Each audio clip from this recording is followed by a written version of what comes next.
के 8th class 28 अप्रैल की diary में आज हम चैप्टर नंबर 7 का सेकंड हाफ डिस्कस करेंगे। इसकी रिवीजन है, की पॉइंट्स हैं वो मैं आपको बता देती हूँ।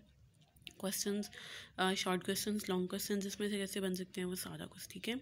सबसे पहले आज आपका टॉपिक है gas pressure in a container. ठीक है, गैस प्रेशर किन चीज़ों पर डिपेंड करता है। सबसे पहले गैस प्रेशर डेवलप कैसे होता है वो मैं आपको बताऊंगी। गैस मॉलिक्यूल्स जो होते हैं रैंडम मोशन में होते हैं all the time. Random motion means कि वो हर डायरेक्शन में मूव कर रहे होते हैं, ठीक है, राइट लेफ्ट ऊपर नीचे अपवर्ड्स डाउनवर्ड्स हर डायरेक्शन में, ठीक है। तो जब वो रैंडम मोशन शो करेंगे, अब हमने जो गैस प्रेशर देखना है वो कंटेनर में देखना है, ठीक है। ये नहीं होगा कि आपकी गैस ओपन एरिया में प्रेजेंट है तो आप उसका प्रेशर देख लो, ठीक है। वहाँ पे उसका प्रेशर इतना एग्जर्ट नहीं होगा जितना वो एक कंटेनर में एग्जर्ट करेगी, ठीक है। कंटेनर यानी किसी भी चीज़ के अंदर उसको बंद किया हुआ है। जब वो कंटेनर के अंदर होगी तो ठीक ज़ाहिर सी बात है कंटेनर की वॉल्स भी होती हैं। तो जब भी वो जो मॉलिक्यूल्स हैं वो रैंडम मोशन शो कर रहे हैं, इधर उधर मूव करें, तो वो कंटेनर की वॉल्स के साथ जब भी कोलाइड करेंगे, कोलिजन का मतलब होता है टकराना, ठीक है। वो जब भी कोलिजन करेंगे तो वहाँ पे प्रेशर, जाहिर सी बात है कोलिजन कर रहे हैं तो फोर्स लगा रहे हैं और पर्टिकुलर एरिया पे लगा रहे हैं, तो फोर्स पर यूनिट एरिया क्या होता है, प्रेशर, ठीक है। तो वो कंटेनर की वॉल्स पर प्रेशर डेवलप कर देंगे, ठीक है, जिसकी वजह से गैस प्रेशर जो कंटेनर के अंदर है वो डेवलप होता है। अब वो दो चीज़ों पर डिपेंड करता है। यहाँ पे आपका क्वेश्चन बन सकता है how gas pressure is developed, तो आप बता दोगे gas pressure is developed by the collision of molecules with the walls of a container, ठीक है। ये आपके फर्स्ट पैराग्राफ में यहाँ पे लिखा हुआ है। उसके बाद सेकंड पैराग्राफ में और थर्ड पैराग्राफ में इस टॉपिक के आपके फैक्टर्स बताए गए हैं जिन पे डिपेंड करता है गैस प्रेशर, ठीक है। सबसे पहले वॉल्यूम ऑफ कंटेनर है और फिर अमाउंट ऑफ गैस है। वॉल्यूम ऑफ कंटेनर पे इन्वर्स रिलेशन है इसके साथ, यानी वॉल्यूम जितना ज़्यादा होता जाएगा गैस प्रेशर उतना कम होगा। और अमाउंट ऑफ गैस के साथ इसका डायरेक्ट रिलेशन है, यानी अगर आप अमाउंट गैस की ज़्यादा करते जाओगे एक मतलब पर्टिकुलर कंटेनर में, यानी आपके कंटेनर की वॉल्यूम नहीं चेंज करना है। आप अगर एक पर्टिकुलर साइज़ के बॉक्स में देख रहे हो गैस प्रेशर, तो ये नहीं होगा कि आपने जब gas pressure amount of gas ज़्यादा करनी है तो आप बड़ा कंटेनर ले लो, ठीक है। उतने ही कंटेनर में आपने पहले भी जितना पहले कंटेनर लिया है गैस प्रेशर चेक करने के लिए, बाद में भी वो उसी कंटेनर में आपने अमाउंट ऑफ गैस ज़्यादा करके उसकी प्रेशर चेक करना है, ठीक है। तो वॉल्यूम ऑफ गैस वाला आपका फैक्टर ये वाला है, और इसके बाद जो अमाउंट ऑफ गैस वाला फैक्टर है वो ये है। पूरा पॉइंट आपका लिखा हुआ है। यहाँ पे शॉर्ट क्वेश्चंस बन सकते हैं कि कौन से फैक्टर्स हैं जिन पे गैस प्रेशर डिपेंड करता है और किस तरह से करता है, ठीक है।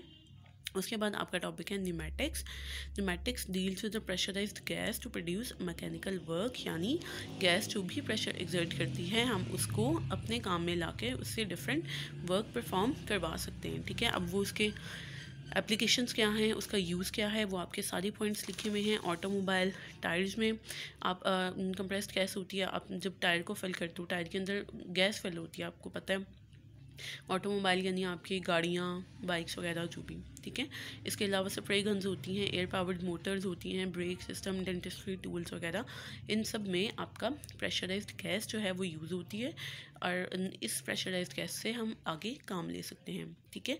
या आपका लॉन्ग क्वेश्चन भी बन सकता है, एप्लीकेशंस ऑफ कंप्रेस्ड एयर या फिर यूजेस ऑफ न्यूमेटिक्स, ठीक है। इसके अलावा हर पॉइंट में आपके शॉर्ट क्वेश्चन भी बन सकता है यहाँ पे, ठीक है। ये जो सबसे ज़्यादा डायग्राम वाला है आपका पॉइंट, ये ज़्यादा इंपॉर्टेंट है, हाउ न्यूमेटिक्स या how compressed air is used in brake system, ठीक है। ये आपने डायग्राम के साथ एक्सप्लेन कर देना है। उसके बाद आपका टॉपिक है एरोसोल्स। एरोसोल्स आपका सोल सिस्टम होता है, और सोल सिस्टम क्या होता है, यानी सॉलिड और लिक्विड के मिक्सचर प्रेजेंट होता है उन सिस्टम्स के अंदर जिसको हम यूज़ करते हैं, ठीक है। इसकी सबसे कॉमन एग्जांपल है different kind of sprays, air fresheners होते हैं, बॉडी स्प्रेज होते हैं, मेडिसिनल स्प्रेज होते हैं, एग्रीकल्चर में स्प्रेज यूज़ होते हैं। जितने भी टाइप के आपके स्प्रेज हैं वो सारे आपके एरोसोल्स में आते हैं, ठीक है। उसके बाद वर्किंग ऑफ एरोसोल है।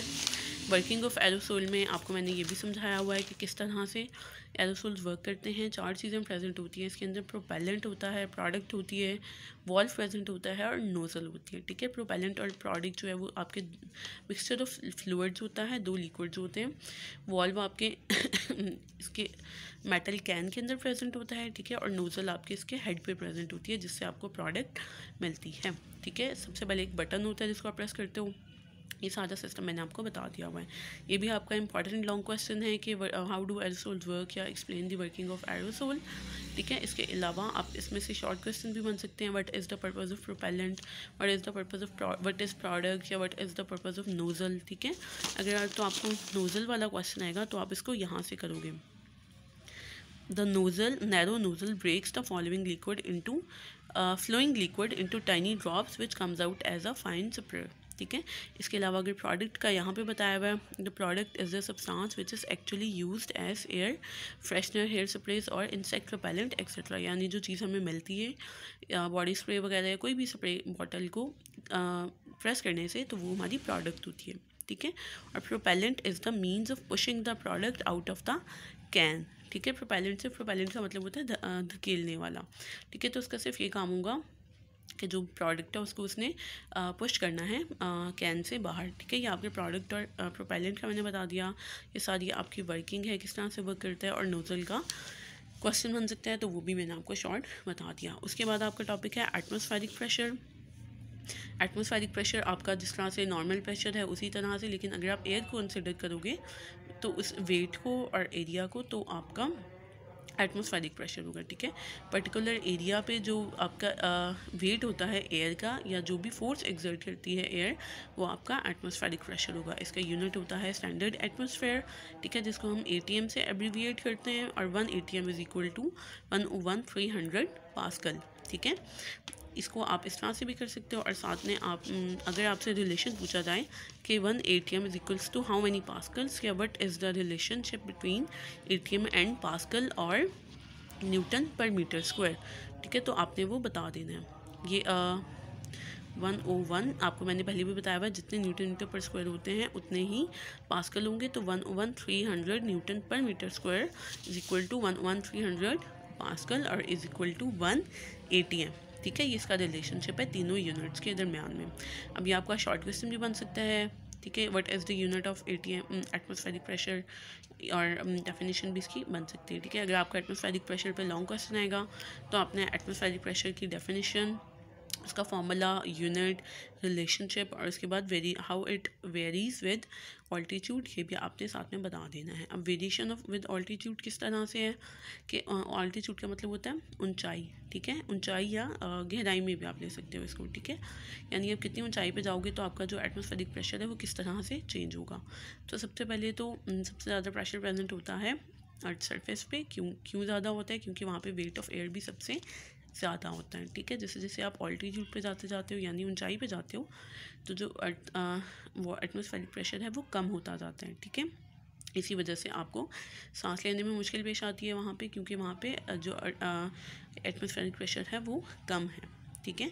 इसके अलावा अगर आप ऊंचाई पे जाओ या ज़्यादा गहराई में जाओ, यानी समंदर की, ओशन की गहराई में आप चले जाओ, तो वहाँ पे भी आपको एटमॉस्फेरिक प्रेशर ज़्यादा एक्सपीरियंस करना पड़ेगा, क्योंकि वहाँ पे वेट ऑफ एयर बहुत ज़्यादा कम है, ठीक है। अब अगर जितना ज़्यादा ऑल्टीट्यूड होगा उतना ज़्यादा लेस प्रेशर होगा, ठीक है। ये सारे आपके पॉइंट्स यहाँ पे बताए हुए हैं इस पैराग्राफ में।